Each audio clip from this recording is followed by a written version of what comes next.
نحمده ونصلي على رسوله الكريم أما بعد. أعوذ بالله من الشيطان الرجيم. بسم الله الرحمن الرحيم. أشهد أن لا إله إلا الله وحده لا شريك له وأشهد أن محمدا عبده ورسوله. السلام عليكم ورحمة الله وبركاته. أعوذ بالله من الشيطان الرجيم. أعوذ بالله من الشيطان الرجيم. رب اشرح لي صدري رب اشرح لي صدري ويسر لي أمري ويسر لي أمري واحلل عقدة من لساني واحلل عقدة من لساني يفقه قولي. يفقهوا قولي. رب زدني علما. رب زدني علما. رب زدني علما. رب زدني علما. رب زدني علما. رب زدني علما. اللهم فقهنا في الدين. اللهم فقهنا في الدين. اللهم فقهنا في الدين. اللهم فقهنا في الدين. اللهم فقهنا في الدين. اللهم فقهنا في الدين. ربي هب لي حكما ربي هب لي حكما وألحقني بالصالحين. وألحقني بالصالحين.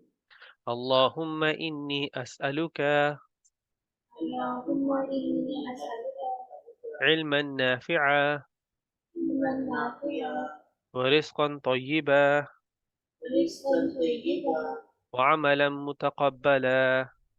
عملا متقبلا.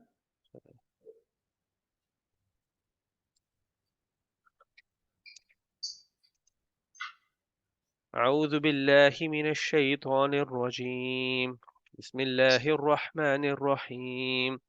والنازعات غرقا والناشطات نشطا والسابحات سبحا فالسابقات سبقا فالمدبرات أمرا يوم ترجف الراجفة تتبعها الرادفة قلوب يومئذ واجفة أبصارها خاشعة يقولون أئنا لمردودون في الحافرة أإذا كنا عظاما نخرا قالوا تلك إذا كرة خاسرة فإنما هي زجرة واحدة فإذا هم بالساحرة هل أتاك حديث موسى إذ ناداه ربه بالواد المقدس طوى اذهب إلى فرعون إنه طغى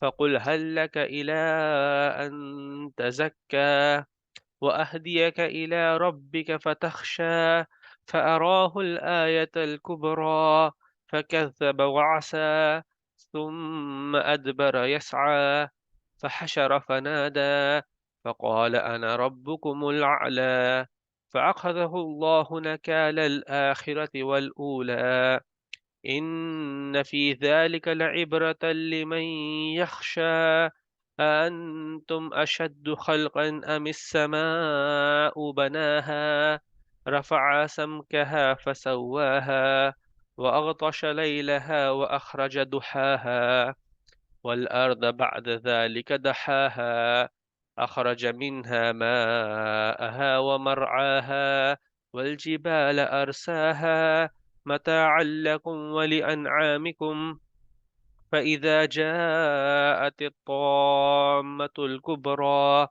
يوم يتذكر الإنسان ما سعى وبرزت الجحيم لمن يرى فأما من طغى وآثر الحياة الدنيا فإن الجحيم هي المأوى وأما من خاف مقام ربه ونهى النفس عن الهوى فإن الجنة هي المأوى يسألونك عن الساعة أيان مرساها فيما أنت من ذكراها إلى ربك منتهاها إنما أنت منذر من يخشاها كأنهم يوم يرونها لم يلبثوا إلا عشية أو ضحاها اعوذ باللہ من الشیطان الرجیم بسم اللہ الرحمن الرحیم. تو ہم پچھلی بار بات کر رہے تھے سورہ نازعات کے بارے میں، اور ہم نے کافی ٹائم اس پہ ویسے اسپینڈ کیا ہے. ہم نے دیکھا ہے کہ اللہ سبحانہ تعالیٰ کس طرح سے فرشتوں کو بنایا ہے، ان کے کچھ کام ہے، کس طرح سے ہمارے پر موت آئے گی. اور اس کے بعد اللہ سبحانہ تعالیٰ نے موسیٰ علیہ السلام کے بارے میں بات کی ہوئی ہے، موسیٰ علیہ السلام کے بارے میں بات کی ہوئی ہے. اور پھر اس کے علاوہ بھی اس دنیا میں ہمارے لیے کچھ سائنز اللہ سبحانہ تعالیٰ نے بنائے ہوئے ہیں، جیسے زمین ہے، سورج ہے، اور اس کے بارے میں اللہ سبحانہ تعالیٰ نے ابھی تک بات کی ہوئی ہے.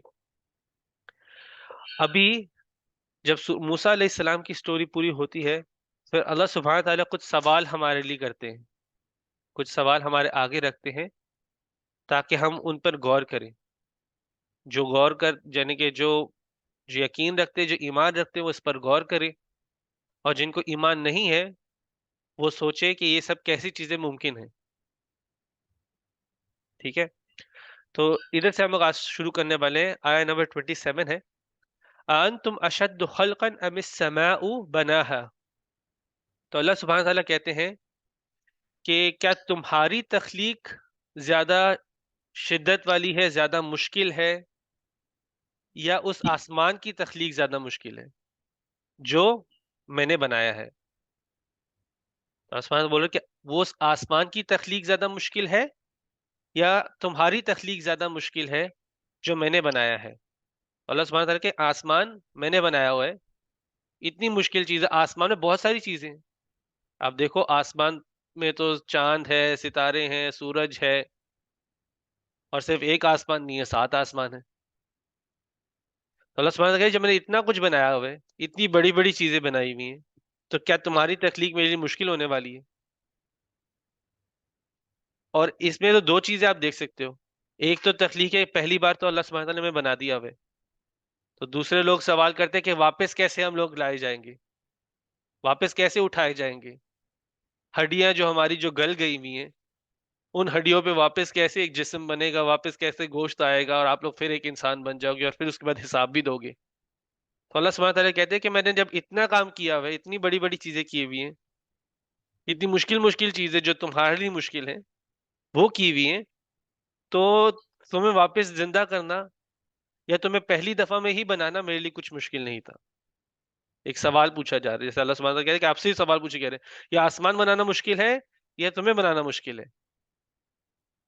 آسمان میں نے ہی بنایا ہوا ہے. رفع سمکہا فسواہا، رفع اٹھایا ہوا ہے، سم کہا. ویسے سمک کا مطلب ہوتا ہے موٹائی، مطلب کہ جیسے تھکنس، یعنی کہ وہ ایک جسم کا وہ جیسے ہوتا ہے نا، ایک تو جسم کی موٹائی ہوتی ہے اس کی، نہیں تھکنس کا مطلب کہ چوڑائی اس کی. تو اللہ سبحانہ تعالیٰ نے پورا کا پورا آسمان اٹھایا ہوا ہے. کیونکہ آپ کبھی جب آپ سائنس پڑھو گے تو یہ زمین اور جو باہر اسپیس ہے اس کے بیچ میں جو آسمان ہے وہ 5 حصوں میں بٹا ہوا ہے. اس کے علاوہ بھی ہم نے بات کی تھی کہ 7 آسمان اللہ سبحانہ تعالیٰ نے قرآن میں کہا ہے 7 آسمان ہے. تو اللہ نے صرف ایک آسمان کو نہیں اٹھایا، ساتوں کے ساتوں آسمانوں کو زمین کے اوپر اٹھایا ہوا ہے. صرف ایک آسمان نہیں اٹھایا کہ باقی نیچے چھوڑ دیے، ساتوں کے ساتھ اوپر ہے زمین کے، اور اسی جگہ پر ہے، کوئی پلر نہیں ہے. اپنی جگہ پر اللہ سبحانہ تعالیٰ نے ان کو جس طرح رکھا ہوا ہے وہ اسی طرح سے ہے. کبھی ایسا نہیں ہوگا کہ کچھ گر گیا ہو. تو اللہ سبحانہ تعالیٰ نے اس آسمان کو اٹھایا ہے، فسواہا، اور پھر اس آسمان کو برابر بھی کیا ہوا ہے، اس آسمان کو برابر بھی کیا ہوا ہے. تو اب جب ویسے تو اس کو سوچنے کے لیے آپ دیکھو، جب ایک لکڑی سے آپ کو کوئی فرنیچر بنانا ہوتا ہے تو پہلے لکڑی کاٹنی پڑتی ہے، پھر اس کو جو شیپ بنانا ہوتا ہے، کرسی بنانی ہے تو کرسی کے شیپ میں اس کو پھر کاٹنا پڑتا ہے، اس کو وہ کٹائی کے بعد اس کو پالش کرنا پڑتا ہے، ورنہ وہ بیٹھنے کے لائق نہیں ہوتی. کہ اس میں سے کوئی جیسے کچھ چبھنے والی چیزیں ہوں گی، کچھ نہ کچھ اٹھا ہوگا، تو اس کو بیٹھنے کے لائق بنانے کے لیے اس کو پالش کرنا پڑتا ہے.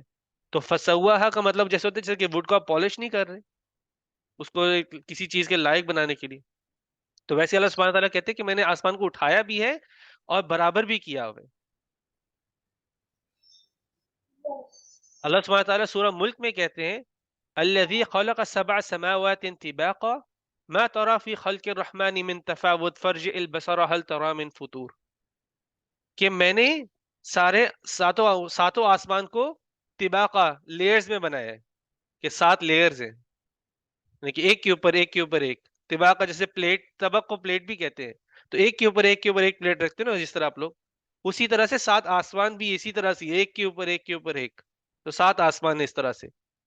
تو اللہ سبحانہ کہتے کہ دیکھو اس کو، دیکھو وہ تخلیق کو، دیکھو اپنے رحمان کی اس تخلیق کو دیکھو، اور دیکھو کہ اس میں کچھ کمی تو نہیں ہے.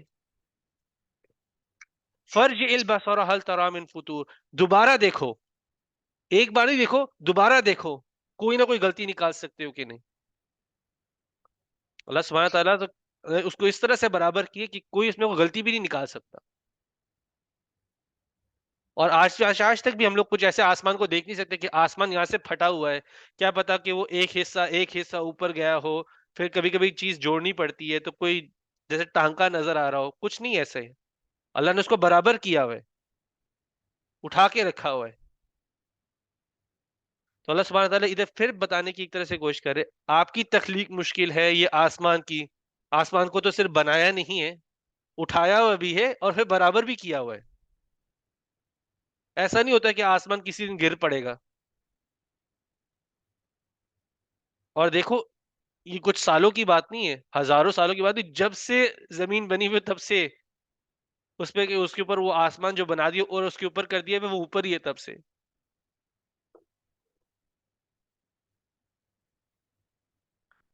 وَأَغْطَشَ لَيْلَهَا وَأَخْرَجَ دُهَاهَا، وَأَغْطَشَ لَيْلَهَا، اور اس کی رات کو ڈارک کیا ہوا ہے، یعنی کہ اندھیرا ڈالا ہوا ہے اس کی رات میں،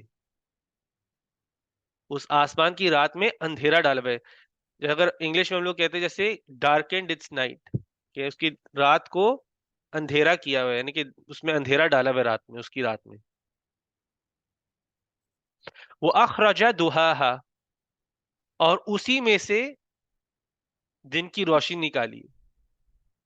مطلب کہ آسمان کے اندر پہلے تو جیسے کہہ لو کہ زمین تو بنا دی ہے اور زمین میں اندھیرا بھی ہے، اس کے بعد آسمان بنایا، آسمان کے اندر سے ہی اس کی اس کے لیے اجالا نکالا ہے، مطلب کہ سورج بنایا ہے. اسی آسمان کے اندر سورج ہی بنایا ہوا ہے جس کی وجہ سے زمین روشن ہوتی ہے. ٹھیک ہے.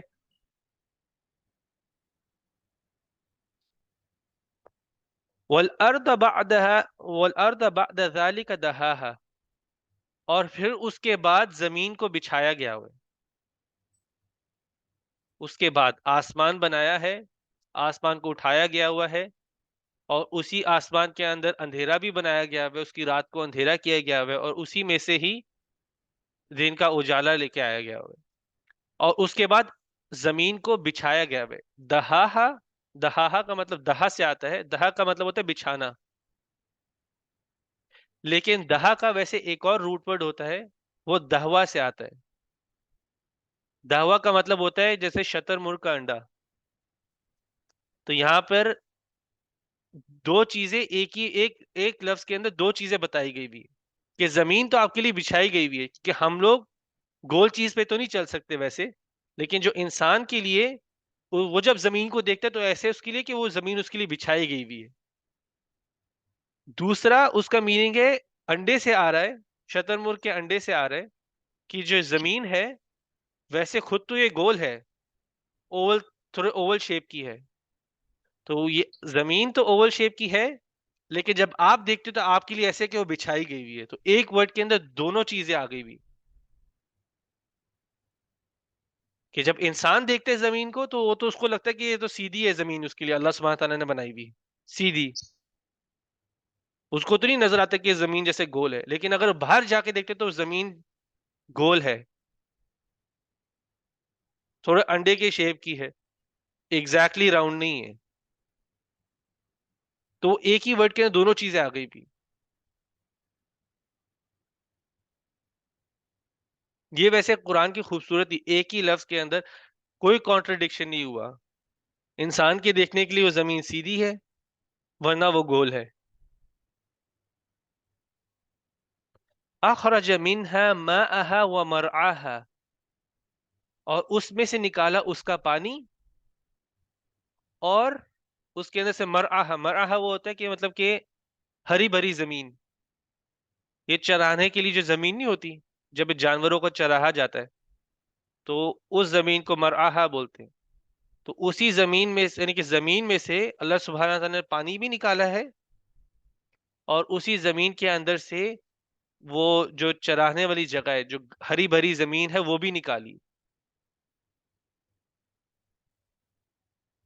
یہ ویسے تو یہ انسان کے سوچنے کی والی چیز ہے کہ اللہ سبحانہ تعالیٰ یہ جو ہم لوگ ویسے اگر کبھی فصل اگانی ہوتی ہے تو ہمیں جا کے بیج بونا پڑتا ہے، پھر اس کے بعد فصل نکلتی ہے، پھر اس کا ہم لوگ فائدہ اٹھاتے ہیں.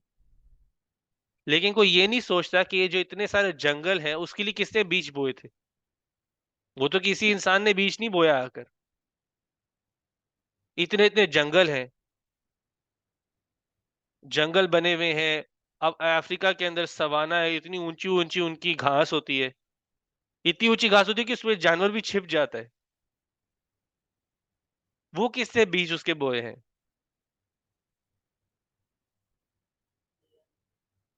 تو اللہ سبحانہ تعالیٰ اپنے ہی کچھ سائنس بتا رہے، جو سائنس ڈھونڈتے ہیں. اللہ سبحانہ تعالیٰ کہ یہ دیکھ کے سوچو، یہ زمین کو دیکھ کے سوچو، اس کا پانی کہاں سے آئے؟ کسی نے آ کے پانی ڈالا اس کے اندر؟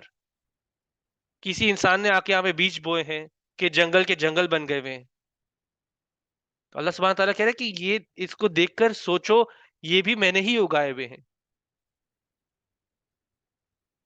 ہم یہاں وہاں بھٹک کر ہمیں کہتے ہیں کہ ہمیں معجزہ دیکھنے، معجزے دیکھنے، معجزے دیکھنے، تاکہ ہمیں اللہ پر ایمان آ جائے. اللہ سبحانہ تعالیٰ کہتے ہیں کہ آپ کے سامنے ہے. جنگل کو دیکھ کے احساس نہیں ہو رہا کہ یہ کہاں سے آئے؟ یہ معجزہ ہے. یہ کسی نے نہیں بویا اس کے بیچ. آپ معجزے ڈھونڈ رہے ہو تو آپ کے سامنے ہے. والجبال ارساها، ارساها کا مطلب ہوتا ہے کہ جیسے لنگر ڈالنا. وہ جو کشتیاں نہیں ہوتی، اینکر کہتے ہیں اس کو انگلش میں. تو وہ اصل میں سمندر کے وہ کنارے پر آ نہیں سکتی. جو بڑی بڑی کشتیاں ہوتی ہیں، یہ بوٹ نہیں ہے، یہ شپ ہے، یہ کنارے پہ نہیں آ سکتی. تو وہ تھوڑے سے دور ہی اینکر ڈالتے ہیں، لنگر ڈالتے ہیں، تاکہ وہ اپنی جگہ پہ کھڑی رہے اور وہ بہاؤ کے ساتھ کہیں چلی نہ جائے. تو اسی طرح سے اللہ سبحانہ تعالیٰ نے پہاڑوں کو اس زمین کے لیے ایک لنگر کی طرح ڈالا ہوا ہے، تاکہ زمین اپنی جو جگہ پر ہے اسی جس طرح سے اللہ سبحانہ تعالیٰ نے اس کو گھومنے کے لیے کہا ہے وہ اسی طرح سے ہی گھومے. سورج کے آگے گھومتی ہے نا، تو وہ ایک ہی رستے پہ گھومتی ہے. یہ تو ہمیں ابھی سائنس ہم لوگ دیکھی ہوئی ہے، تو ہمیں پتہ ہے کہ وہ ایک ہی راؤنڈ میں گھومتی ہے. تو اللہ سبحانہ تعالیٰ کہ وہ اپنی جگہ اسی راؤنڈ کے اندر کیوں رہتی ہے؟ کیونکہ اللہ سبحانہ تعالیٰ نے پہاڑ بھی بنائے ہوئے ہیں. پہاڑوں کا ایک کام ہے کہ اس زمین کو، اس ارتھ کو، اس کو اپنی جگہ پہ رکھنا. تو اللہ سبحانہ تعالیٰ نے کہا کہ پہاڑ بھی اللہ سبحانہ تعالیٰ کے بنائے ہوئے ہیں، یہ کسی اور نے نہیں آ کر بنائے ہوئے پہاڑ.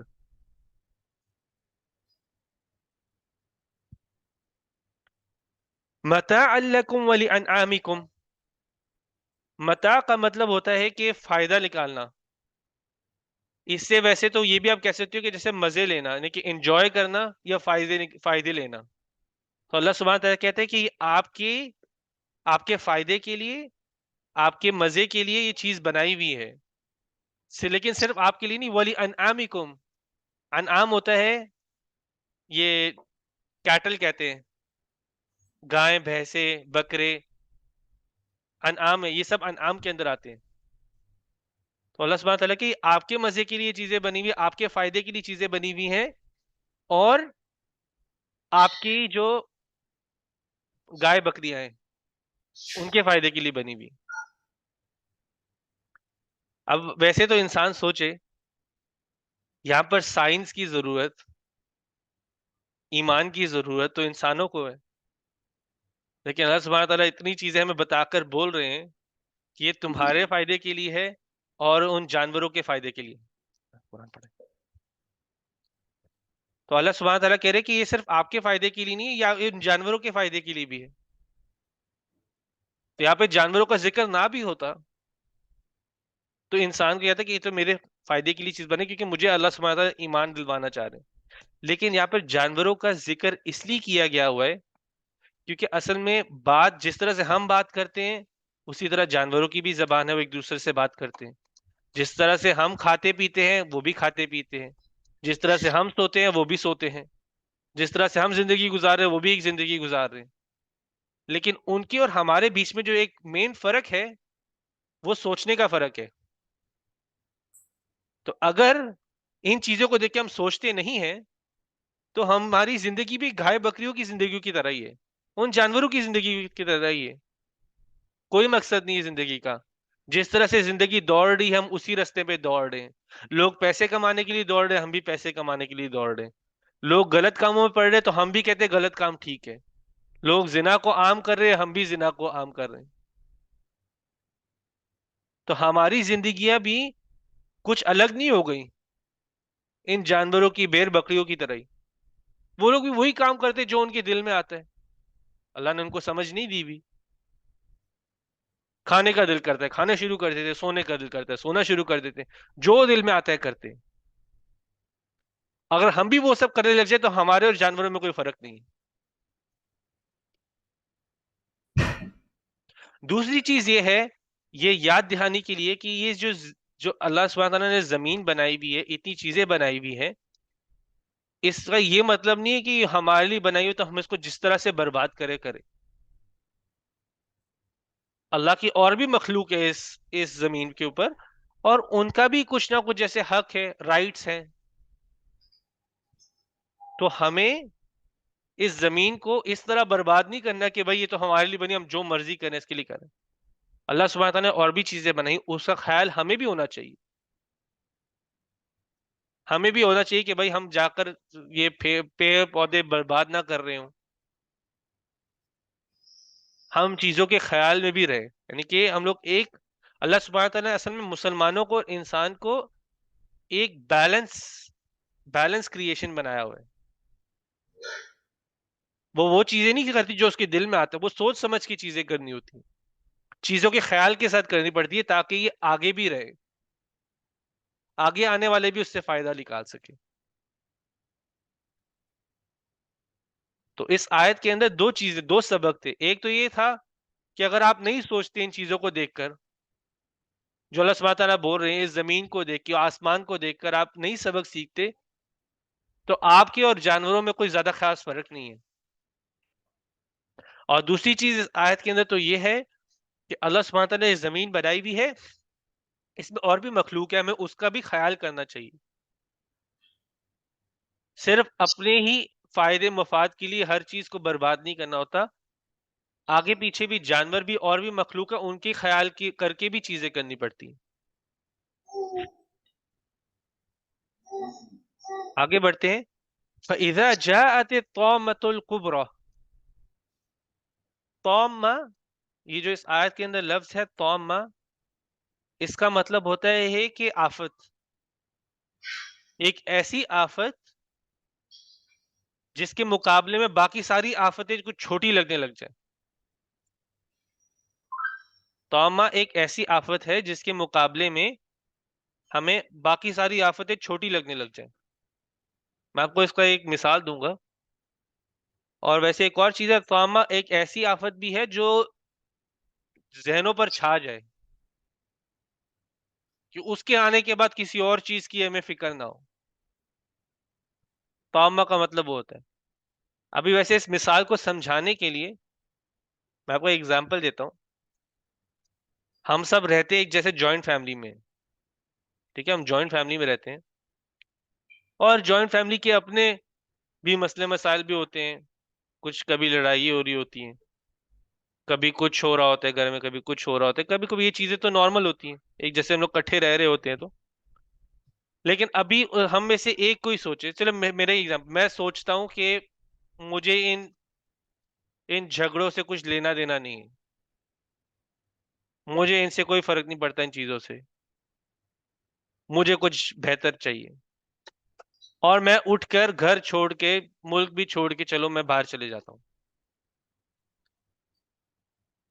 ٹھیک ہے، میں کہتا ہوں مجھے اس گھر سے جو مشکل ہے، جو لڑائی ہے، مجھے ان سے دور جانا ہے، مجھے اس گھر کی پالیٹکس سے دور جانا ہے، اور میں اٹھ کے اس وجہ سے اٹھ کر میں سب کچھ چھوڑ کر کسی اور ملک میں چلے جاتا ہوں۔ اب میں کسی اور ملک میں تو چلے گیا ہوا ہوں، لیکن میں بھول گیا ہوں کہ ادھر اب میں گیا ہوں تو میں اپنی ذمہ داری خود کی ہوں۔ مجھے اپنے کھانے کا بندوبست کرنا ہے، مجھے بندوبست کرنا ہے کہ مجھے اپنے بل کیسے بھرنے ہیں، مجھے کمانا بھی ہے، ہر ایک چیز میرے اوپر آ گئی بھی،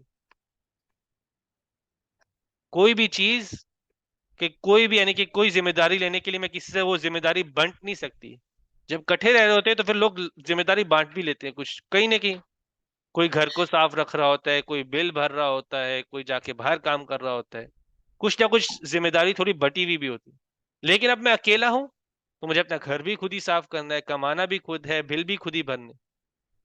اب میں بیٹھ کے سوچتا ہوں کہ جو میں لوگوں کے بیچ میں رہ رہا تھا، وہ ادھر بھی ایک آفت تھی، لڑائیوں سے، لیکن جو ابھی جس آفت میں ہوں وہ بہت بڑی ہے اس کے مقابلے میں، تو مجھے ابھی واپس جانا آسان لگ رہا ہوتا کہ میں واپس چلے جاؤں کسی طرح سے، تاکہ میری ذمہ داری بڑھ جائے۔ ذمہ داری اٹھانا مجھے زیادہ مشکل لگ رہا ہے، لیکن وہ جو گھر کی جو تھوڑی نوک جھوک تھی، اس کو لینے کے لیے ابھی میں تیار ہوں۔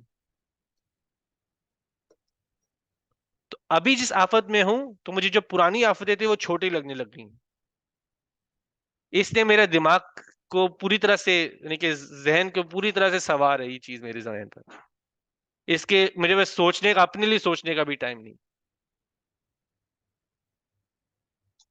مجھے اتنا اس نے بزی کر دیا ہوا ہے، اتنا کہ میرے اپنے کچھ کرنے کے لیے کچھ، تو یہ آفت جو ہے، مجھے میری پرانی آفت مجھے چھوٹی لگنے لگ گئی ہے۔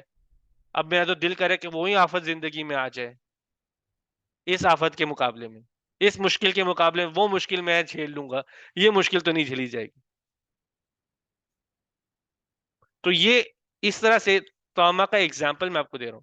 تو توما اصل میں یہاں پر کیا ہے، تو یہاں میں یہ آیت کے، ویسے تو میں آپ کو جیسے ترجمہ بتا دوں، تو جب آئے گی سب سے بڑی آفت، وہ آفت جو باقی ساری آفتوں کو کے سامنے مقابلے میں بہت بڑی ہوگی، ذہنوں پر چھائی ہوگی، تو یہاں پہ اس آفت سے آخرت کا معنی ہے، یہاں پر جو آخرت کا دن ہوگا اس سے معنی ہے یہاں پر، جب وہ آفت آئے گی وہ سب سے بڑی آفت ہوگی، اس کے مقابلے میں ساری آفتیں چھوٹی ہوں گی، ذہنوں پر چھائی ہوگی۔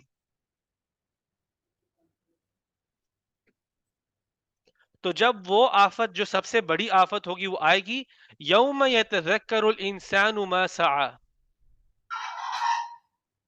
تو اس دن انسان یاد کرے گا۔ سعی کا مطلب ہوتا ہے جیسے کہ دوڑ لگانا، محنت کرنا، تو اس دن انسان کو یاد آئے گا کہ وہ کس کس چیز کے پیچھے بھاگ رہا تھا، اس دن انسان کو یاد آئے گا کہ وہ اس دنیا میں کس کس چیز کے پیچھے بھاگ رہا تھا جب وہ آفت آئے گی۔ اور یہاں پر آپ دیکھو یتذکر لکھا ہوا ہے، یذکر نہیں لکھا ہوا، یوم یذکر الانسان ما سعی، اگر اسے یذکر لکھا ہوتا تو بھی آیت کا مطلب وہی ہوتا کہ اس دن انسان کو یاد آتا کہ اس نے کس چیز کے پیچھے وہ دوڑا تھا، لیکن یذکر کا مطلب ہوتا ہے کہ آپ کو پوری طرح سے نہیں یاد، ہاں میں اس بزنس کے پیچھے بھاگا تھا، میں اس انسان کے پیچھے لگا ہوا تھا، یذکر کا یہ مطلب ہوتا ہے۔ یتذکر کا مطلب ہوتا ہے کہ ہر ایک کی ایک ڈیٹیل یاد ہوگی،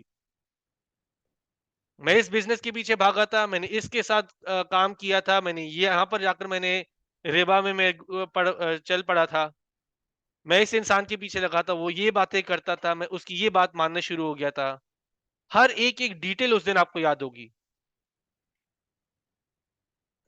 ہر چھوٹی سے چھوٹی چیز یاد ہوگی۔ آفت میں ہوگا، ذہن پر چھائی ہوگی، اور اس کے بعد اس کے ذہن میں چل رہی ہوگی کہ وہ زندگی کہاں گزار کر آیا ہوا ہے، کس حالت میں گزار کر آیا ہوا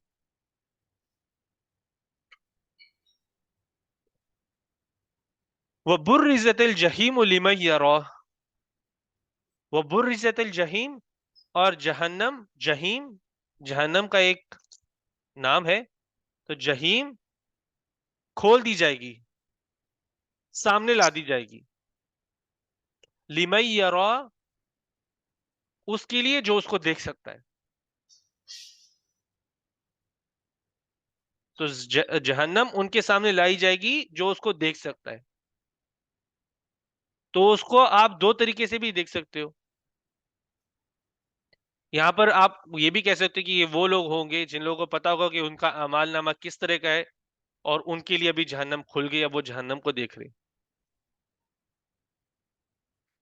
یا دوسرا اس کو اس طرح سے دیکھنا ہے کہ وہ جو اس دن کی آفت اتنی گہری ہوگی کہ لوگوں کی جو دماغ ہے وہ سن ہو گئے ہوں گے،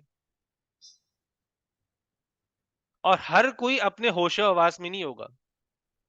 ان کو نہیں پتا ہوگا کہ ان کے آس پاس کیا ہو رہا ہے. تو جو اس دن پر جہنم تو کھول دی جائے گی، جہیم کھول دی جائے گی، سامنے لا دی جائے گی، لیکن ہر کوئی اس کو دیکھ نہیں پا رہا ہوگا.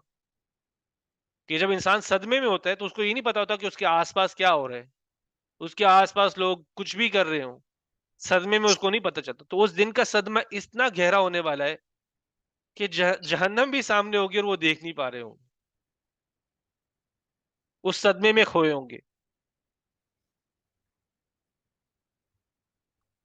فَأَمَّا مَن طَغَىٰ، تو وہ جو اس دن پر جنہوں نے طغا کیا ہوگا، جنہوں نے اللہ سبحانہ تعالیٰ کی بنائی ہوئی، جو اللہ سبحانہ تعالیٰ نے ایک باؤنڈریز بنائی ہوئی تھی یا لمیٹیشنز بنائی ہوئی تھی، وہ توڑی تھی، اللہ کی حدیں توڑی ہوئی تھی جن لوگوں نے. اس دن پر جن لوگوں نے حدیں توڑی ہوئی تھی، وہ آثر الحیات الدنیا، اور اس نے اس زندگی کو ترجیح دی تھی. یہ جو ہم لوگ ابھی زندگی گزار رہے ہیں اس کو ترجیح دی تھی، اور اللہ سبحانہ تعالیٰ کی بنائی ہوئی حدیں توڑی ہوئی تھی. فَإِنَّ جَحِيمَ هِيَ الْمَأْوَىٰ، تو ان کے لیے بے شک جہیم ان کی پناہ ہے. جہنم ان لوگوں کی پناہ ہے جنہوں نے اللہ سبحانہ تعالیٰ کی بنائی ہوئی حدیں توڑی ہوئی ہیں، جنہوں نے اس دنیا کو، اس زندگی کو آخرت کے اوپر ترجیح دی ہوئی ہے. یہ وہ لوگ ہیں جو اپنے نفس کے غلام ہیں، جو دل میں آتا ہے، جانوروں کی طرح جو دل میں آتا ہے وہی کرتے ہیں. کوئی پرواہ نہیں ہے کہ اللہ سبحانہ تعالیٰ کی بنائی ہوئی حد ہے کہ نہیں ہے. اور یہ اس طرح کے لوگ ہیں جو سینہ پھلا کر جا کر پھر حدیں توڑتے ہیں، سینہ تان کر میں حدیں توڑنے جا رہا ہوں.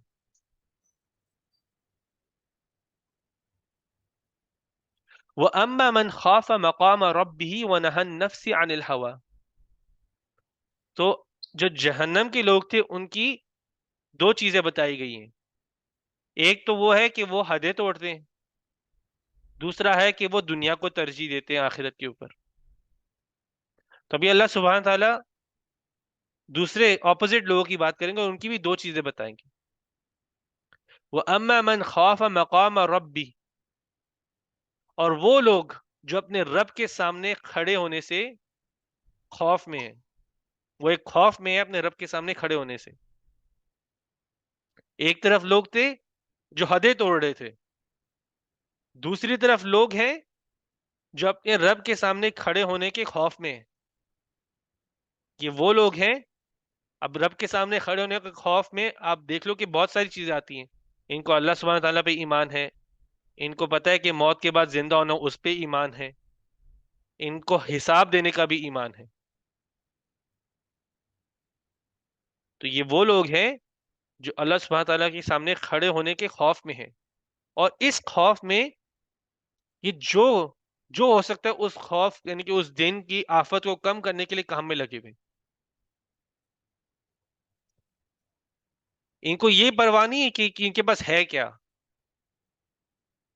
اگر اللہ سبحانہ تعالیٰ ان کو تھوڑا دیا ہوئے تو وہ تھوڑے سے لگے ہوئے ہیں کہ اس دن کی آفت کو اپنے لیے کم کر سکیں، تھوڑے سے لگے ہوئے ہیں. ہم نے نبی صلی اللہ علیہ وسلم کی ایک حدیث بھی پڑھی تھی اور صحیح حدیث ہے یہ کہ نبی صلی اللہ علیہ وسلم نے کہا ہے کہ اپنے آپ کو جہنم سے بچا سکتے ہو تو ایک آدھی کھجور دے کے بھی، صدقہ میں آدھی کھجور دے کے بھی اپنے آپ کو جہنم سے بچاؤ. کہ اگر اللہ سبحانہ تعالیٰ نے آپ کو آدھی کھجور ہی دی ہوئی ہے یا ایک کھجور دی ہوئی ہے، جو بھی دیا ہوا ہے، آدھی کھجور تو کوئی بھی یعنی کہ اس کا بندوبست کر کے دے سکتا ہے صدقہ میں. تو اللہ سبحانہ نبی صلی اللہ علیہ وسلم کہہ رہے ہیں کہ آدھی کھجور دے کر بھی اگر اپنے آپ کو جہنم سے بچا سکتے ہو تو بچاؤ.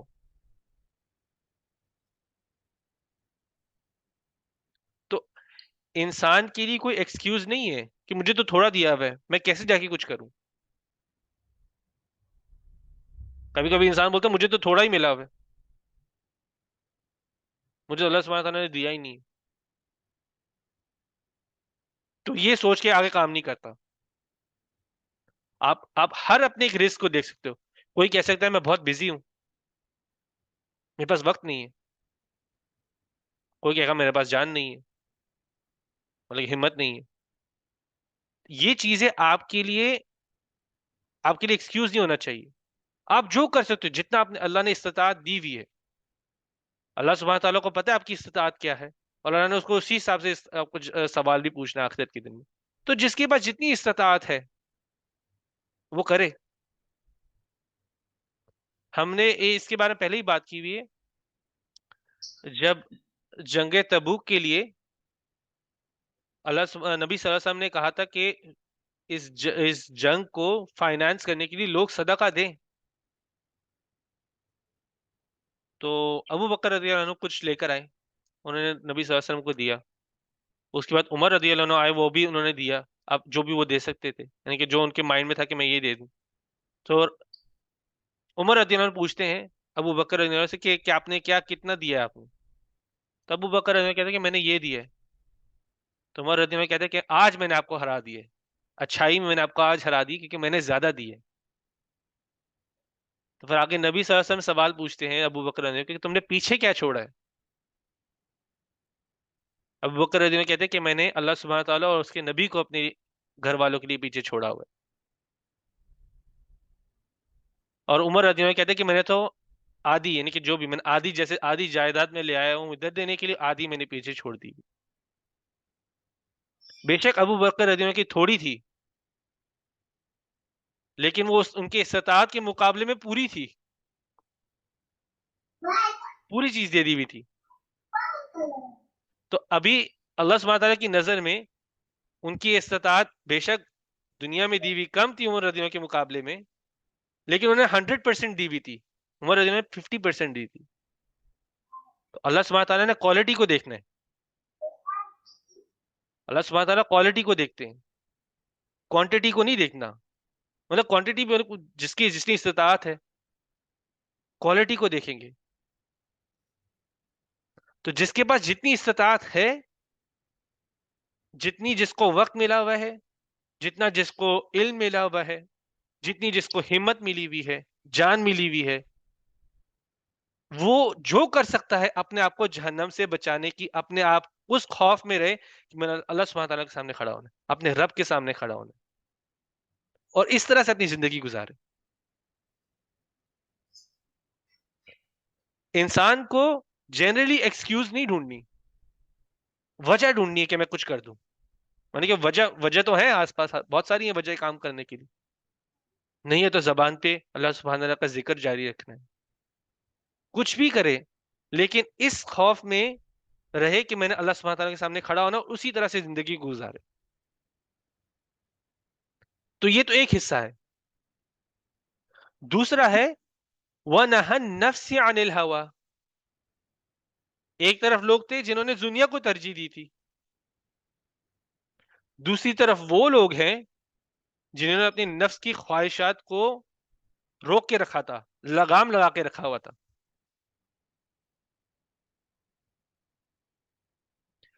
آپ نفس کو، اپنے نفس کو ایک ضدی بچے کی طرح سمجھیں، ایک ضدی بچے کی طرح اپنی نفس کو سمجھیں. اس بچے کی ضد کو جتنا پوری کریں گے اس بچے نے بگڑنا ہے. وہ ضدی بچے کی آپ جتنا وہ جتنی ضد کرے گا آپ پوری کرتے جائیں گے، اس بچے نے بگڑنا ہے. اب اسی بچے کو آپ صرف وہی چیزیں دو جو اس کی بہتری کے لیے ہے. آپ اس کو صحیح غلط کا مطلب سمجھاؤ، اس کی اچھی سی تربیت کرو، تو اس بچے نے پھر سمجھداری بننا بڑا ہو کر. اسی طرح سے آپ کی نفس بھی ہے. آپ اپنی نفس، آپ اپنی خواہشات میں لگے رہو، اپنی نفسیاتی خواہشات پورے کرتے رہو، تو آپ نے اپنی نفس کو بگاڑنا ہے. آپ اس کو لگام لگا کے رکھو گے، اس کو بتاؤ گے یہ اللہ سبحانہ تعالیٰ کی حد ہے، میں اس حد کو نہیں توڑ سکتا، کچھ بھی ہو جائے، یہ حد ہے میں نے بنائی ہوئی ہے، یہ اللہ سبحانہ تعالیٰ نے حد بنائی ہوئی ہے، اور مجھے اس کو کسی نہ کسی طرح سے پورا کرنا ہے.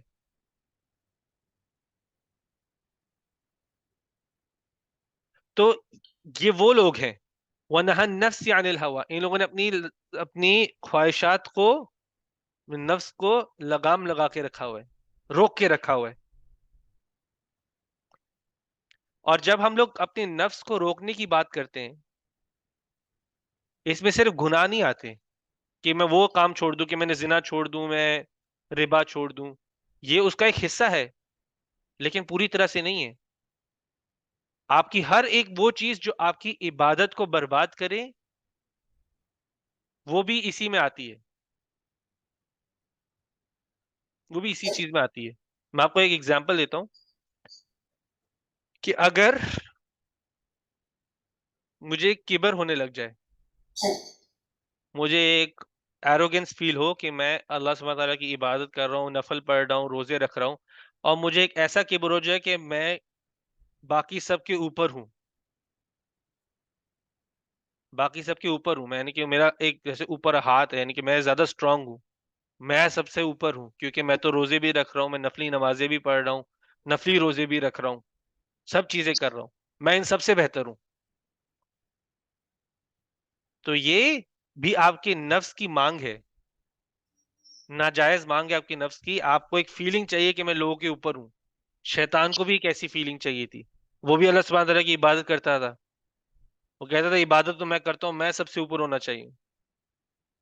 تو اللہ سبحانہ تعالیٰ نے اس کے ہی سامنے آدم علیہ السلام کو بنایا. وہ دیکھتا تھا کہ اللہ سبحانہ تعالیٰ نے آدم علیہ السلام کو بنا رہے ہیں، اور پھر اس کے بعد وہ دیکھ رہا تھا کہ اللہ سبحانہ تعالیٰ نے کہا سب کو، فرشتوں کو، کہ آدم علیہ السلام کے سامنے سجدہ کرو. لیکن اس کے دماغ میں کیا تھا؟ یہ تو میرے لیے ہونا چاہیے تھا، میں تو اس سے بہتر ہوں. تو وہ بھی ایک نفس کی مانگ ہوتی ہے، اپنے آپ کو دوسروں کے اوپر فیل کرنا، یہ نفس کی مانگ ہوتی ہے. اور یہی نفس کی مانگ آپ کی عبادت کو برباد کرتی ہے. کیونکہ ہم نے پڑھا ہوا ہے کہ عبادت صرف نماز روزہ نہیں ہے، عبادت وہ ہر چیز ہے جو اللہ سبحانہ تعالیٰ کے حساب سے ہے. تو میں اگر جیسے حلال کمانے جا رہا ہوں، اگر میں ربا لے لوں گا تو وہ ربا میری عبادت کو برباد کر رہی ہوتی ہے. جو میں حلال کمانے کی عبادت میں کر رہا ہوں، میں اگر ربا کے اندر ملوث ہو جاتا تو وہ میری حلال کمائی ہوئی عبادت کو برباد کر دیتی ہے. اس طرح سے جب میں نماز پڑھ رہا ہوں، میرے ذہن میں یہ ہے کہ میں نماز پڑھ رہا ہوں اور میں باقی ان سب سے بہتر ہوں جو میرے سامنے اس وقت نفلی نمازیں نہیں پڑھ رہے، صرف میں پڑھ رہا ہوں تو میں بہتر ہوں. تو یہ بھی نفس کی مانگ ہے، اس نے آپ کی نفلی عبادت کو برباد کر دی ہے. میں روزہ رکھوں، میں نفلی روزے رکھ کے بولوں میں ان سب سے بہتر ہوں جو میرے آس پاس ہے جنہوں نے روزہ نہیں رکھا ہوا، وہ بھی اپنی نفس کی مانگ پوری کر رہا ہوں میں. تو اس میں ہر وہ فیلنگ بھی آ جاتی ہے، غصہ، جھوٹ، چگلی، یہ سب میں دنیا کے فائدے کے لیے کر رہا ہوں، تو یہ میری عبادت کو بھی برباد کرتی ہیں. تو ہر وہ چیز جو آپ کی عبادت کو برباد کرے، وہ بھی اسی کے اندر آتی ہے. تو وہ نہى النفس عن الهوى، وہ اپنے اس ہر چیز، اس ایسی چیزوں کو روکتے ہیں، ہر اس نفسیاتی خواہشات کو روکتے ہیں جو ان کی عبادت کو برباد کرے، جو ان کو اللہ کے دور کرے. تو یہ وہ لوگ ہیں جو اللہ سبحانہ تعالیٰ کے سامنے کھڑے ہونے سے ڈرتے ہیں، خوف میں ہیں. دوسری طرف وہ اپنی نفسیاتی خواہشات کو لگام لگا کے رکھتے ہیں. تو فَإِنَّ الْجَنَّةَ هِيَ الْمَأْوَىٰ، تو بے شک ان لوگوں کے لیے جنت ہی ان کی پناہ ہے، جنت ہی ان کی پناہ ہے.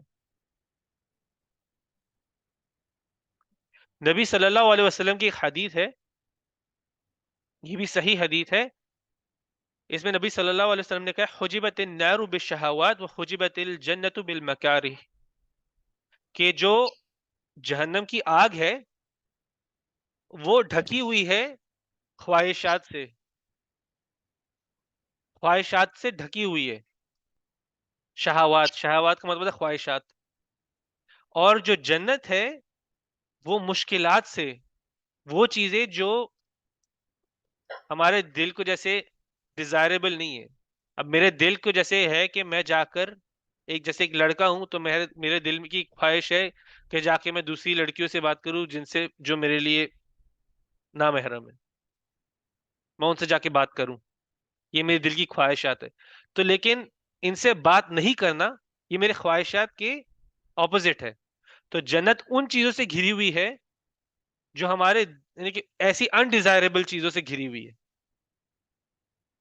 وہ چیزیں جو ہمارے دل کو اس طرح سے نہیں لبھاتی کہ مجھے جا کر کسی جیسے لڑکی سے بات کرنی ہے، مجھے پیسے کمانے کے لیے ربا لینا ہے، یا ایسی ساری چیزوں سے یہ جو شہوات ہے اس سے جہنم گھری ہوئی ہے. جو جنت ہے وہ مشکلات سے، تھوڑی مشکلات ہے کیونکہ آپ کو محنت کرنی پڑتی ہے اپنی نفس کے یعنی خلاف جانے کے لیے آپ کو محنت کرنی پڑتی. تو جنت ان چیزوں سے ڈھکی ہوئی. تو انسان کو اگر اپنی خواہشات کے حساب سے غصہ کرنا ہے، زنا کرنا ہے، گالی گلوچ کرنا ہے، حدیں توڑنی ہے جو اللہ سبحانہ تعالیٰ نے بنائی ہے، تو پھر وہ جہنم کی طرف جا رہے ہیں. لیکن دوسری طرف اگر انسان اپنے آپ کو کنٹرول کر رہا ہے، غصے سے کنٹرول کر رہا ہے، غصے پر ایکٹ کرنے سے کنٹرول کر رہا ہے، جھوٹ بولنے سے کنٹرول کر رہا ہے، زنا سے کنٹرول کر رہا ہے، تو وہ پھر اپنا راستہ جنت کی طرف لے کے جا رہے ہیں.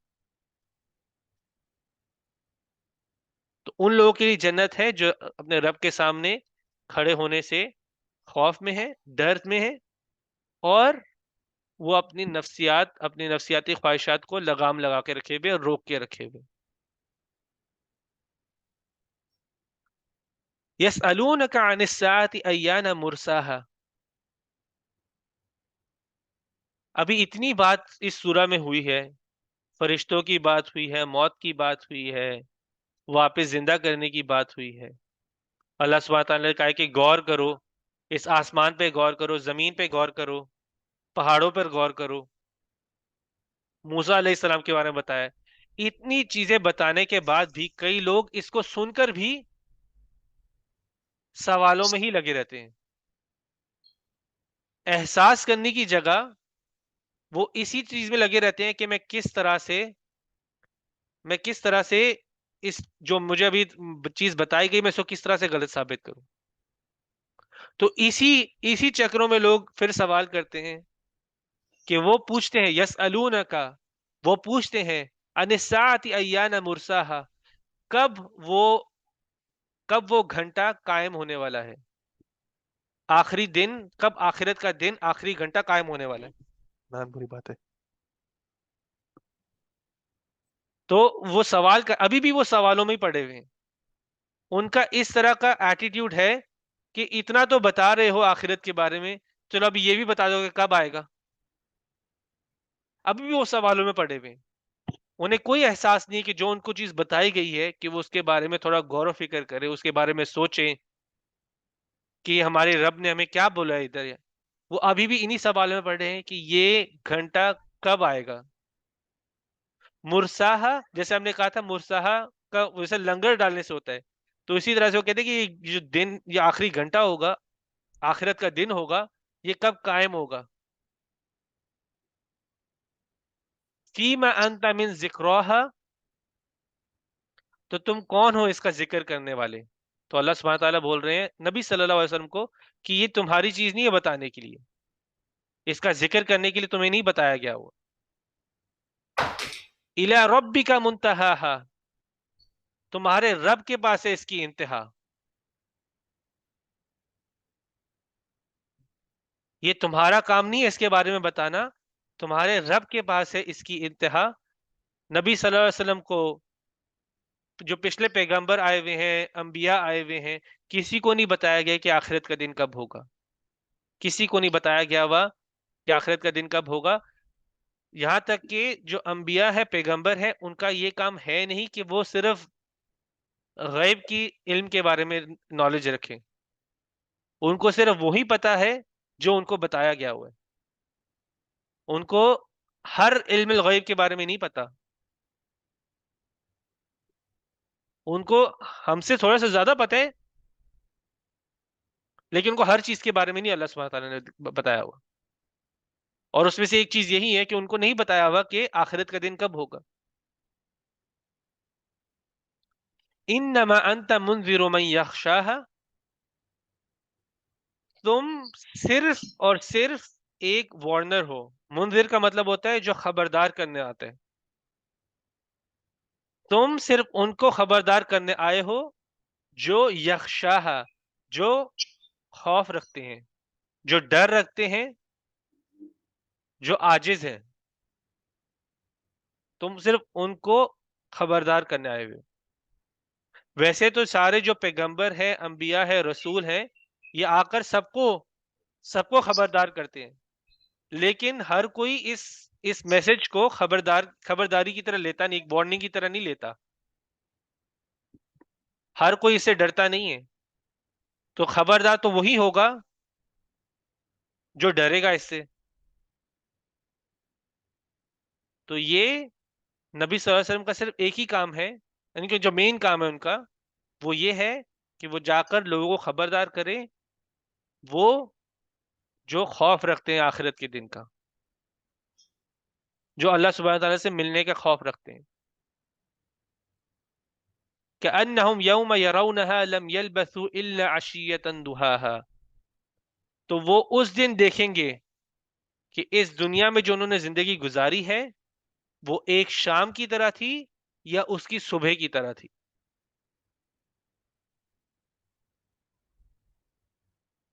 ہم دہا کا مطلب ہوتا ہے وہ وقت جب سن رائز ہو رہا ہوتا ہے، جب سورج طلوع ہو رہا ہوتا ہے، اس وقت کو دہا کہتے ہیں. وہ بھی کچھ تھوڑی سی دیر کے لیے ہوتا ہے.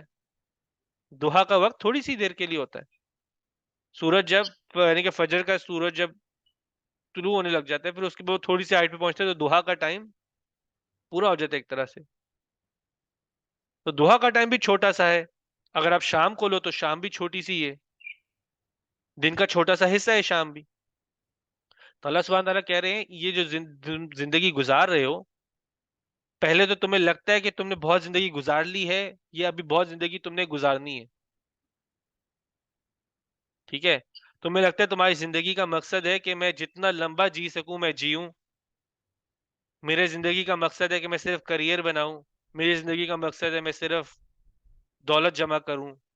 میری زندگی کا مقصد ہے میں صرف یہاں وہاں کا علم جمع کر دوں بس، اور یہی میری زندگی کے مقصد بنے میں. لیکن اللہ سبحانہ تعالیٰ کہتے ہیں کہ یہ آپ کے مقصد نہیں ہے، یہ آپ کے مقصد پورے کرنے کے ذریعے ہیں. آپ کا مقصد کیا تھا؟ جو موسیٰ علیہ السلام کو کیا دیا گیا تھا مقصد؟ مقصد ان کو دیا گیا تھا جا کر تزکیہ کرنا ہے، اور اللہ سبحانہ تعالیٰ کا جو دیا ہوا حکم ہے، جو یہ علم ہے، اس کو آگے بڑھانا ہے. اس میں میرا زیادہ دیر تک جینا اس میں مدد کرے گا.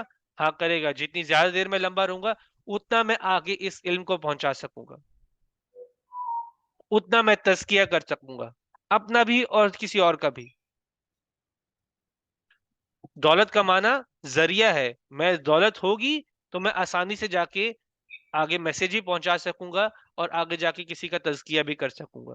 اسی طرح سے میں علم لیتا ہوں، میں اس علم کو استعمال کروں گا، میں دنیا کے علم کو استعمال کروں گا، میں انجینئرنگ کی نالج یوز کروں گا، میں ایسٹرونومی کی نالج یوز کروں گا.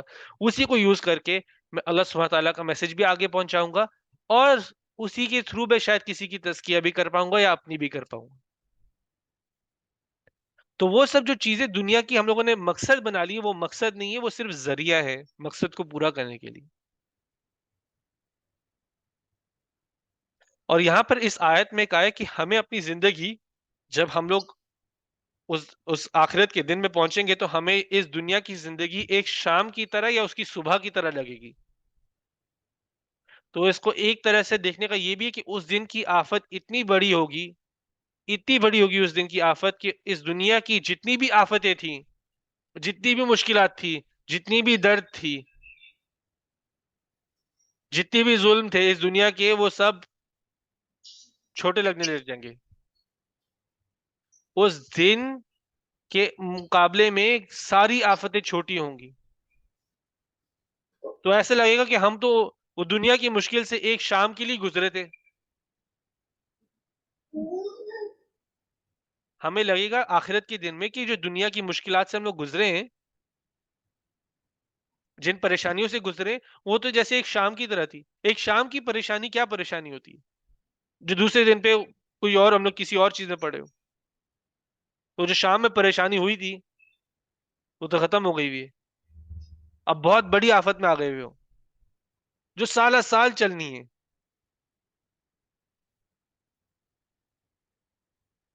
تو اس دن کی تیاری، اس دن کی، اس آفت کے دن پر تھوڑی سی اپنے لیے آسانی کے لیے ہمیں ابھی سے تیاری کرنی. ابھی سے تیاری کریں گے تو اس دن میں شاید ہمیں کچھ آسانی مل جائے گی.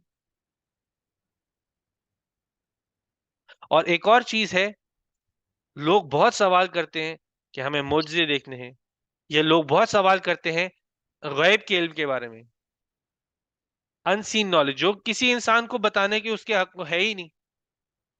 جیسے لوگوں نے سوال پوچھا تھا نبی صلی اللہ علیہ وسلم سے کہ آخرت کا دن کب ہے، تو اللہ سبحانہ تعالیٰ آگے سے بول رہے ہیں یہ تمہارے لیے نہیں ہے بتانے کے لیے. نبی صلی اللہ علیہ وسلم کہہ رہے ہیں کہ تمہارے لیے نہیں ہے بتانے کے لیے، اس کی جو انتہا ہے، اس کا جو اینڈ ہے، وہ تمہارے رب کے پاس ہے. تمہارے رب کو پتا ہے، تمہیں نہیں بتایا گیا ہوا. اسی طرح سے آج بھی لوگ آ کر بہت بحث بھی کبھی کبھی کر پڑیں گے ایسی چیزوں کے بارے میں جو کوئی انسان جان ہی نہیں سکتا. وہ بحثوں میں پڑے ہوں گے کہ کچھ بھی ہو سکتا ہے، یعنی کہ کوئی جنت کی ڈیٹیل کو لے کے بحث میں پڑے ہوں گے. اب کوئی ایگزامپل دیتا ہوں. کوئی کہہ رہا ہوگا جیسے جنت میں حوروں کی ڈسکرپشن دے رہا ہوگا کہ حور کی ڈسکرپشن یہ ہوگی جو قرآن میں، جس میں جو نہ قرآن میں نہ حدیث میں. وہ کہتے ہیں نہیں ادھر ایسا نہیں، ایسا ہو رہا ہوگا. اپنی سمجھ سے کبھی کبھی لوگ بتا رہے ہوتے، لیکن وہ علم الغیب ہے. ہمیں نہیں پتا جنت ایگزیکٹلی کیسی ہوگی. اللہ سبحانہ تعالیٰ نے کچھ ڈسکرپشن دی ہے، نبی صلی اللہ علیہ وسلم نے کچھ باتیں بتائی ہیں، اس کے علاوہ ہمیں کچھ نہیں پتا. اب اس کے اوپر میں اپنی سمجھ ڈالتے جاؤں، میں یہ کرتے رہوں، میں اس کے اوپر بلڈ اپ کرتے جاؤں، یہ ایسے نہیں ایسے ہوگا، ایسے نہیں ایسے نہیں ایسے نہیں ایسے ہوگا، تو لوگ اس پر سوال کرتے جائیں گے. لیکن ان کو بتانے والی بات یہ ہے کہ اس کا علم تمہارے پاس نہیں ہے. اس بات کی انتہا رب کے پاس ہے. اس بات کی جو اینڈ میں خلاصہ ہے وہ جب ہم رب کے سامنے کھڑے ہوں گے تب ہو ہی جائے گا. ہمیں علم الغیب کی چیزوں میں نہیں الجھنا ہوتا، ان کے بارے میں بحث نہیں کرنی پڑتی. جتنا بتایا گیا ہے اس کو لے اور آگے بڑھے. علم الغیب کے بارے میں تھوڑی چیزیں بتائی گئی بھی ہیں تاکہ ہم ان چیزوں میں ایمان رکھیں، اس پہ بحث کرنے کے لیے نہیں بتائی گئی ہوتی. تو اور ساتھ میں یہ بھی بات جان لے کہ صرف علم الغیب پر یا ہم لوگ ایک معجزات پر اگر اپنے ایمان کو بیس کر دیں گے نا، کہ ہم کہیں کہ ہمارا جو ایمان ہے اگر ہم معجزہ دیکھیں گے تبھی ایمان آئے گا، تو یہ سمجھ لینا چاہیے کہ یہ ایک ایسا انسان ہے جو دن کے اجالے میں کہہ رہا ہے کہ مجھے ایک موم بتی جلا دو. ایک ایسا انسان ہے جو دن کے اجالے میں کہہ رہا ہے مجھے ایک موم بتی جلا دو. تو موم بتی تو جلائی جائے گی لیکن اس کی روشنی سے کسی کو فائدہ نہیں ہونے والا، کیونکہ دن کے اجالے میں اتنی روشنی ہونے والی کہ موم بتی کی روشنی کے لیے کیا کرنا ہے ادھر.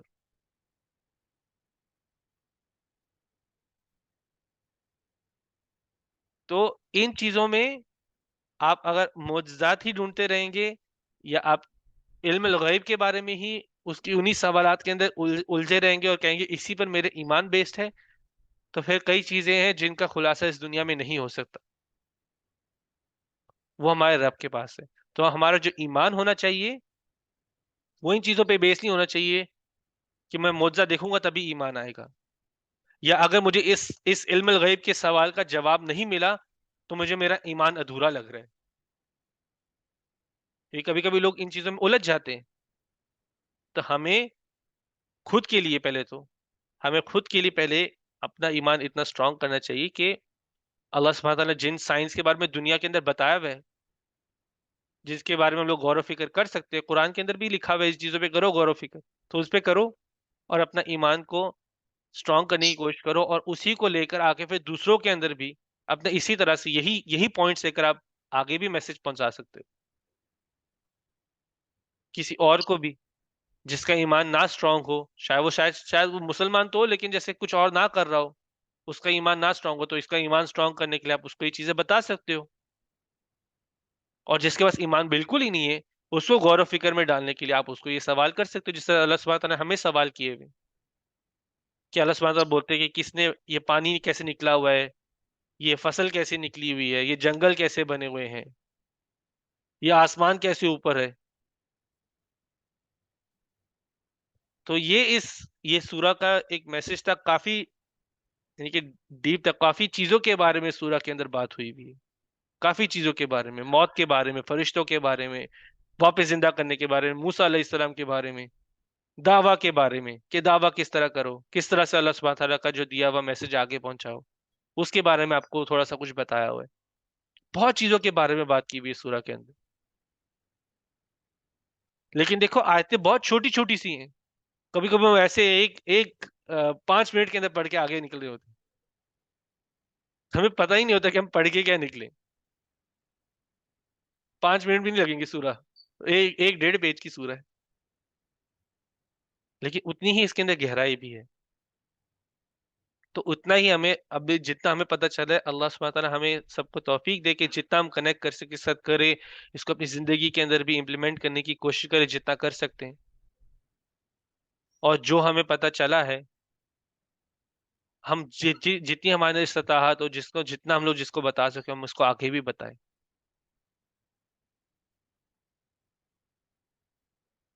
کیونکہ آپ یہ چیز یاد رکھیں، کیونکہ کبھی کبھی مجھے ویسے اگزامپل کافی اچھا لگا تھا کہ کبھی کبھی ایک میرے ٹیچر بول رہے تھے کہ کئی جیسے ماں باپ ہوتے ہیں وہ اپنے بچوں کو فجر کے ٹائم پہ نہیں اٹھا رہے ہوتے. ٹھیک ہے، وہ کہتے ہیں فجر کے ٹائم بچے نہیں، ان کو سونے دو، یعنی کہ بچے بالغ ہو گئے ہوئے ہیں. ہم ان بچوں کی بات کریں جو بالغ ہو گئے ہوئے جن پہ نماز ابھی فرض ہے.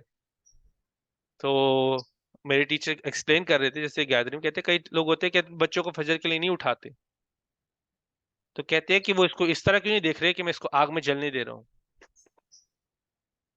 میں اس کو آگ میں کیسے جلنے دے رہا ہوں. نبی صلی اللہ علیہ وسلم کو تو اتنا فیلنگ رکھتے تھے کہ مجھے ہر کسی کو بتانا ہے، میں چاہتا ہوں کوئی نہ جائے جہنم میں. ان کی اپنی فیلنگ تھی کوئی نہ جائے جہنم میں. اور ہم آج ہے جو ہم اپنے بچوں کو بھی جلتا ہوا ہی دیکھنے کے لیے تیار ہیں. ہم خود تو نماز پڑھ رہے ہیں لیکن ہم ان کو جلنا کہتے ہیں کہ یہ تو جل رہے، ہم کہتے ہیں کہ یہ جلتا ہی رہے پھر. تو اسی طرح سے ہمارے اندر فیلنگ بھی ہونی چاہیے. اسی طرح سے جہاں پہ جتنی کیپیسٹی کے اندر، جتنی بھی استطاعت کے اندر ہم کسی کو کچھ بتا سکیں اللہ سبحانہ تعالیٰ کے بارے میں، کسی کو غور و فکر میں ڈال سکے تاکہ وہ اللہ سبحانہ تعالیٰ کے بارے میں سوچے، اللہ سے کنیکٹ کر سکے کسی بھی طرح سے، تو ہمیں کوشش کرنی چاہیے. اور یہ آسان نہیں ہوتا. اس کے لیے سب سے پہلی چیز ضروری ہوتی ہے کہ اپنے اندر اپنا آپ کا ایمان اسٹرانگ ہو. مجھے 100% پتا ہے، میں 100% ایمان کے ساتھ ہوں کہ اللہ سبحانہ تعالیٰ ہے، آخرت ہونے والی ہے. پھر اس کے بعد دوسروں کے لیے محبت بھی ہونی چاہیے کہ میں چاہتا ہوں کہ یہ نہ جلے آگ کے اندر، کہ دوسروں کے ساتھ اور اپنے قریب والوں سے شروع کرو. ادھر تو آسان ہے، بات کرنا آسان ہے، روز بات کرتے ہیں، کسی نہ کسی طرح سے کچھ نہ کچھ بول رہے ہوتے ہیں. اور اپنی جو باتیں کر رہے ہوتے ہیں ان کو کبھی کبھی غور کرے کہ میں کیا باتیں کر رہا ہوں. کسی کی غلطی سے چگلی تو نہیں ہو رہی میری بات، مجھے شاید کبھی کبھی نہیں پتہ چلتا.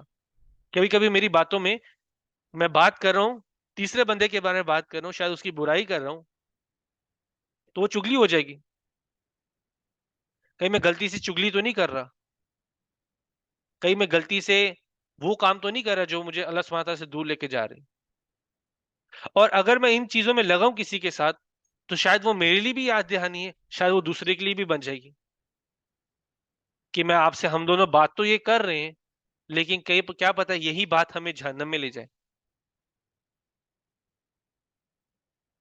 دوسرے کو بھی آپ سمجھا دو گے اسی ٹائم پر، یعنی خود تو بات کرو گے. میں نارملی کسی سے بات کروں، میرے ساتھ یہ ہوا ہے کہ میں کسی سے بات کروں، میں نے پھر احساس کیا کہ میں یہ جو بات کر رہا ہوں یہ تو اصل میں چگلی میں شمار ہو جاتی، یہ چگلی میں شمار ہو گئی، کیا پتہ یہی چیز مجھے جہنم لے جائے. تو آپ کے پاس توبہ کرنے کا، استغفار کرنے کا ٹائم ابھی ہے. اگر میرے ذہن میں آتا ہے کہ میں دوسروں سے اوپر ہوں، میں ان سے یعنی کہ ایک ان کے اوپر میں ایک درجہ ان سے اوپر ہوں، ابھی سے ہی مجھے پتا ہے میں ان سے درجہ اوپر ہوں، تو ایسے انسان کو بھی استغفار میں ملوث ہونا چاہیے، کثرت سے استغفار کرنا چاہیے، اور یہی ایک حل ہوگا اس کا باہر نکلنے کے لیے.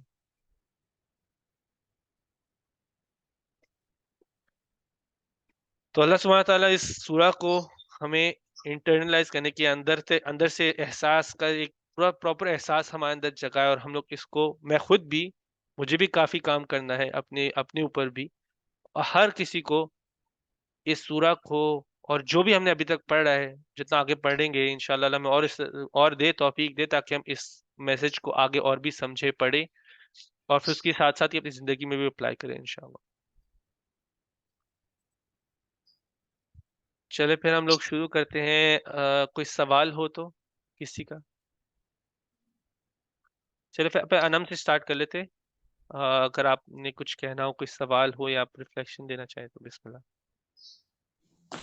السلام علیکم ورحمۃ اللہ وبرکاتہ. وعلیکم السلام ورحمۃ اللہ وبرکاتہ.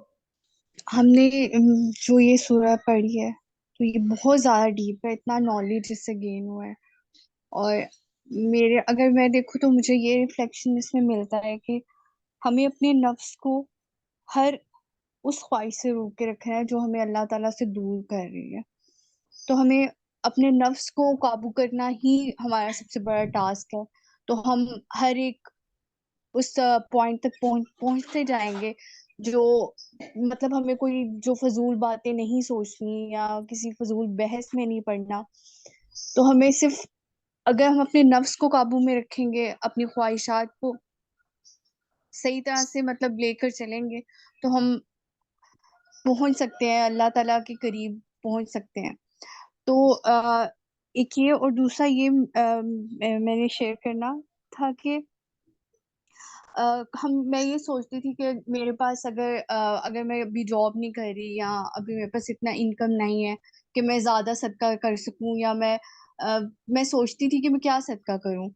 تو میرے لیے ابھی مجھے یہ سمجھ آتی ہے کہ اگر میں اپنا نالج جو میں سیکھ رہی ہوں اگر وہی ٹھیک طرح سے آگے پہنچاؤں گی تو یہ بھی ایک بہت بڑا صدقہ ہے.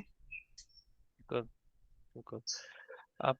کہ ہم لوگ احساس نہیں کرتے، جیسے ویسے تو اس کے لیے پیسے لگتے ہیں، لیکن جیسے پانی کا کولر ہم کسی کے لیے سیٹ کرتے ہیں، ایگزامپل دے رہا ہوں، تو وہ پانی کے کولر سیٹ کرنے سے زیادہ جو پانی اس میں سے پی رہا ہے وہ پینے کا ثواب ہے. اسی طرح سے علم بھی ہے، آپ کسی کو علم دو اور اس علم پر کوئی عمل کر دے تو وہ تو ہائیسٹ لیول آپ کے لیے، جیسے آپ کے لیے ایک انعام پانے کے لیے، ایک جزا پانے کے لیے، اللہ سبحانہ تعالیٰ جزا خیر پانے کے لیے، کہ میں نے کسی کو کچھ کہا ہے اور اس پہ اس نے عمل بھی کر دیا، تو وہ آپ کے لیے صدقہ جاریہ بن گیا. وہ کرتے جا رہے، اس کو دیکھ کے کوئی اور کرے تو آپ کو اس کا بھی صدقہ، اس کو دیکھ کے تیسرا چوتھا چین بن جائے پوری. اور صرف یہ چین نہیں، یہ یعنی کہ جنریشنز تک چلے، یہ چیز آپ کو صدقہ جاریہ مل رہا ہے. تو علم تو اتنا پاورفل ہے، وہ پیسے سے زیادہ، وہ پیسے کے صدقہ سے اتنا پاورفل ہے کہ وہ بہت دیر تک چلے جا سکتا ہے، اور آپ کو پتہ بھی نہیں کہ کتنی پشتوں تک چلے جائے، اور سب کا ثواب آپ کو مل رہا ہو. کیونکہ جیسے فار ایگزامپل میں کہتے ہیں کہ جیسے پانی کا کولر بھی ایک اچھا ثواب ہے، لیکن وہ پانی کا کولر ایک دن آ کر جیسی چیزیں ہوتی ہیں وہ ختم ہو جائے، یعنی کہ وہ خراب ختم ہو ہو جائے، جائے. کچھ بھی ہو جائے، خراب ہو گیا، چلو اس ٹائم پر آ کے ختم ہو گیا، صدقہ جاریہ تو چل رہا تھا ایک پوائنٹ پہ جیسے ختم ہو. لیکن علم ایک ایسی چیز ہے جو بہت دور تک جا سکتی ہے. آپ یہ سوچو کہ ایک تو جیسے ہم لوگ نیچے والے لیول سٹارٹ کرتے ہیں، آپ دیکھو کہ ہم کتنا فائدہ اٹھا رہے ہیں امام بخاری کی کتاب سے، امام مسلم کی بالکل کتاب سے، حدیث پڑھتے جا رہے ہیں، اس حدیث پہ جتنا عمل کر رہا ہے کوئی، ان کو ثواب مل رہا ہے، ان کو ثواب وہ مل رہا ہے. بالکل ان کو ثواب مل رہا ہے، اس کا ایک حصہ مل رہا ہے ان کو. سوچے نبی صلی اللہ علیہ وسلم جن کے اوپر یہ نازل ہوا تھا، نبی صلی اللہ علیہ وسلم کے ویسے تو ان کو کوئی ضرورت نہیں ہے، لیکن ایک صدقہ جاریہ، وہ یہ سب صدقہ جاریہ ہی ہے. ان کے لیے بھی، کیونکہ ان کے تھرو ہمیں پتہ چلا ہے، تو جس کے تھرو پتہ چلا ہے اس کو بھی ثواب مل رہا ہوتا ہے. تو اسی طرح سے علم اس طرح سے ہے، علم کی جو ایک طاقت ہے وہ اس طرح سے کہ وہ بہت دور تک چلی جاتی ہے اور ہمیں پتہ بھی نہیں ہوتا، احساس بھی نہیں ہوتا کہ جیسے اب میں نے آپ کو کوئی بات بتائی ہے اور آپ اس کو لیتے ہیں. مجھے ہماری ہی محفل میں کوئی بیٹھتا ہے اور جیسے ہم ریفلیکشن لیتے ہیں ایک دوسرے سے، شاید میں نے وہ بات کی ہو تو وہ شاید دل کو نہ لگی ہو، لیکن کبھی کبھی ایسا ہوتا ہے کہ کوئی ایسے الفاظ بول دیتا ہے کہ وہ دل کو لگ جاتا ہے اور اس طرح سے دل کو لگتے ہے کہ وہ اس پر عمل کرنے لگ جاتا ہے. شاید آپ ریفلیکشن میں کوئی چیز کہہ رہے ہو، اس طرح سے کہہ رہے ہو کہ کسی اور کے دل کو لگ گئی وہ بات، شاید میرے الفاظ سے نہ لگی ہو، تو وہ بھی آپ کے لیے صدقہ جاریہ بن جاتا ہے. اس لیے میں ویسے تو میری انکریجمنٹ ہوتی ہے اور میں کوشش بھی کرتا ہوں جب کوئی ریفلیکشن دے رہا ہوتا ہے نا تو اس کو سننا چاہیے، سب کو غور سے سننا چاہیے. اگر اس پہ وہ عمل اس کے دل کو بات لگتی ہے تو سونے پہ سہاگا ہے، اگر نہیں لگتی تب بھی سننا چاہیے. کوئی بات کرو تو اس کو عزت دینی چاہیے، کیونکہ میری اپنی کلاس میں کبھی کبھی یہ ہو جاتا ہے کہ جب کوئی ریفلیکشن دے کے فارغ ہو جاتا ہے پھر وہ جیسے بات کرنا شروع ہو جاتے ہیں کہ میں تو فارغ ہو گیا ہوں، اگزامپل دے رہا ہوں. تو ویسے تو یہ ادب کے خلاف ہے، لیکن اس کے علاوہ بھی کبھی کبھی آپ کو کسی اور کی بات آپ کے دل کو لگ سکتی ہے، آپ کو تو ثواب ملے، آپ کے ثواب میں نہیں کمی ہوتی. تو صدقہ جاریہ جو ہوتا ہے، تو اگر میں کوئی کام، میں اچھا کام کر رہا ہوں، اگر مجھے اما نے سکھایا ہے کہ سچ بولنا ہے، میں سچ بول رہا ہوں، مجھے میرا جو انعام ہے وہ پورا مل رہا ہے. لیکن جب اما کو ملے گا اس کا ثواب، اما کو کہے گا جیسے کہ تمہارا 50% اما کو، تو آپ کا 100% آپ کو ملے گا، لیکن اما کو بھی 50% ملے گا. اللہ سبحانہ تعالیٰ کو اس کمی نہیں ہے، اللہ غنی ہے. تو میرے ثواب میں کمی نہیں ہوتی اگر میں نے کسی کہنے پہ کیا ہو.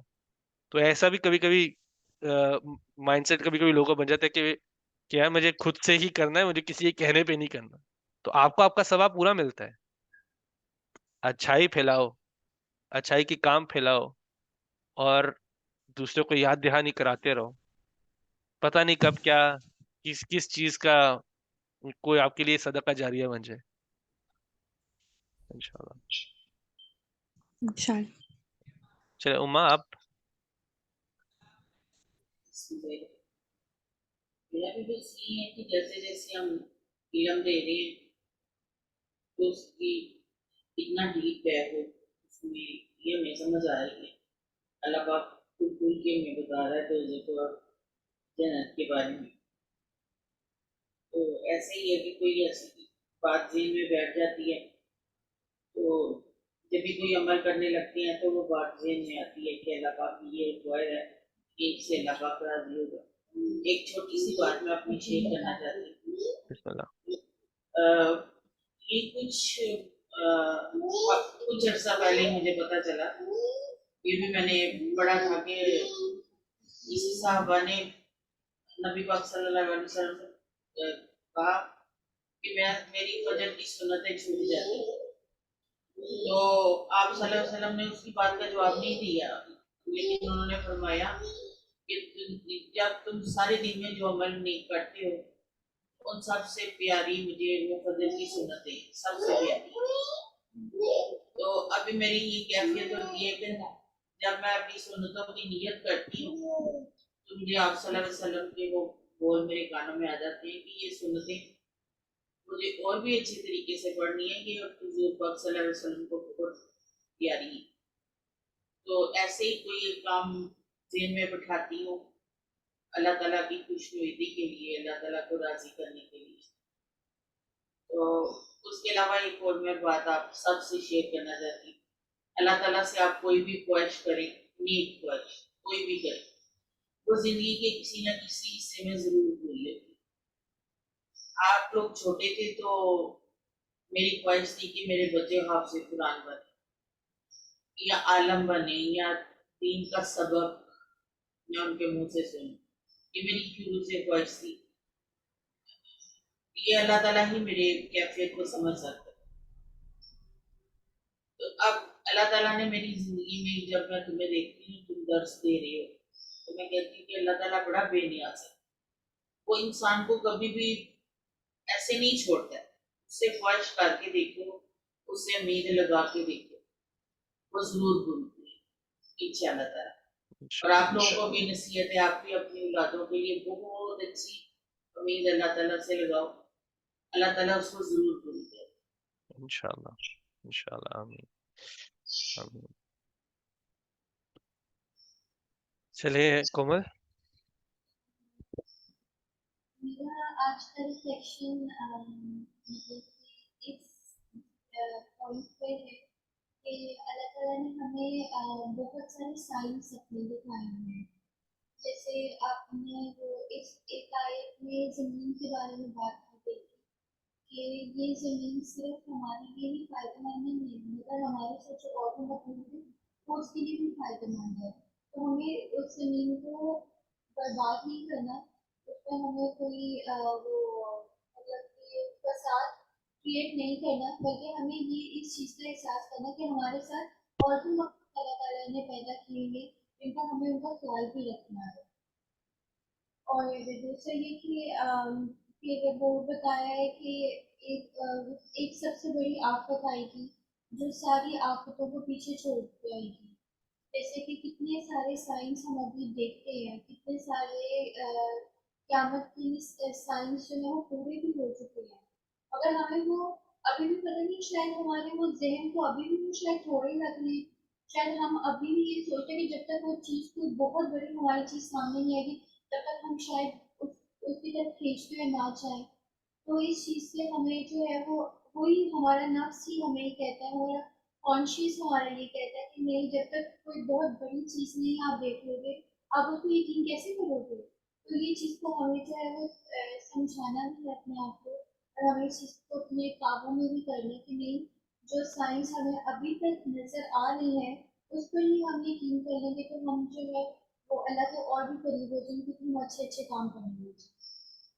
جزاک اللہ خیر، کافی اچھا تھا۔ ویسے آپ کی بات سے مجھے مائنڈ میں آیا، کئی لوگ کہتے ہیں کہ عیسیٰ علیہ السلام ابھی تک آئے نہیں تو آخرت تو دور ہے، تو مطلب جو کرنا کرتے رہو۔ لوگوں کے ایسے بھی مائنڈ سیٹ ہے کہ لوگ کہتے ہیں کہ آخرت سے پہلے دجال نے تو آنا ہے، عیسیٰ علیہ السلام نے آنا ہے، امام مہدی نے آنا ہے، وہ ابھی تک آئے نہیں ہے، مطلب ابھی تو ٹائم ہے۔ لیکن لوگ یہ بھول جاتے ہیں کہ ان کے لیے آخرت کا ٹائم تو ان کی موت سے سٹارٹ ہو جانا ہے۔ آپ کی موت سے ہی سٹارٹ، وہ آپ کا ٹائم اینڈ ہو جائے گا آپ کی موت کے ساتھ۔ تو موت سے پہلے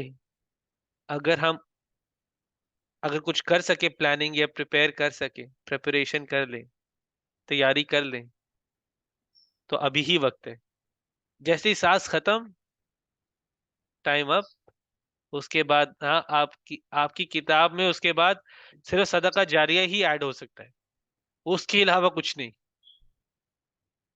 صدقہ جاریہ کے علاوہ اعمال نامہ بند، مطلب اعمال نامہ اعمال کے ساتھ اعمال سے کنیکٹ کرو گے تو اعمال بند ہو جائیں گے، آپ کے عمل نہیں اس کے بعد ہوں گے، اعمال نامہ ختم، لیکن صدقہ جاریہ ہی اس میں ایڈ ہوتے رہے گا اگر ہوگا تو انشاءاللہ اللہ سبحانہ تعالی ہم سب کو جو ایک دوسرے سے سنا ہے اور جو علم ملا ہے اس کو توفیق دے کہ ہم اس کو عمل میں لے کر آئیں، اور انشاءاللہ اسی طرح سے ہم لوگ اپنی کلاس کو مکمل کرتے ہیں۔ سبحانک اللہم و بحمدک، نشہد ان لا الہ الا انت، نستغفرک و نتوب الیک۔